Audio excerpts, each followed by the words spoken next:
Bones, sepsis, suffocation, and hypothermia, just some of the incidents being cited in the autopsy report for a 15-month-old boy who died last year.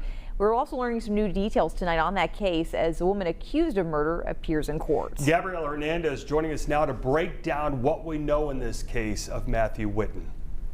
Yeah, Mike, Rachel, one of the key findings in the coroner's report, the extensive history within the medical system as well as with the Kansas Department of Children and Families and law enforcement. 12 cited and recorded times they came out to investigate incidents at the Whitten's house.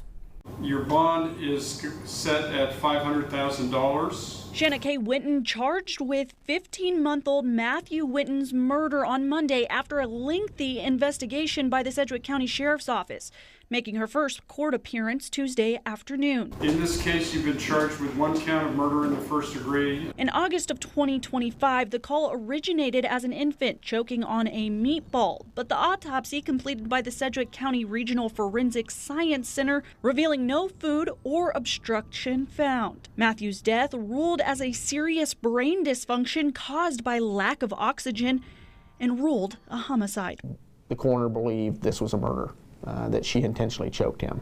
Sheriff Easter saying after multiple incidents reported at the home, investigators suspected a bigger issue. A total of 12 listed incidents where law enforcement was called to the home. In a couple of those occasions included where he nearly drowned, where he was other type of choking incident, and then another one on July 26th, which was an apartment fire. Investigators determined that fire was intentionally started in Matthew's bedroom while he was inside. So we thought at that point that we had some issues here with the care of Matthew. In addition to details surrounding Matthew's death, a 2-year-old child of Shanna Whitten's died in 2024 after reportedly choking on a grape.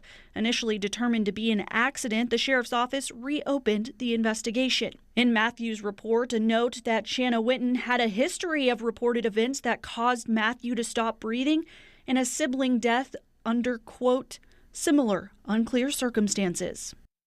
The report also stating concerns were raised by more than one person about whether these repeated incidents were a result of incompetent parenting or what was formerly known as Munchausen syndrome by proxy. The condition is now referred to as medical child abuse. Whitten is currently being held on a $500,000 bond.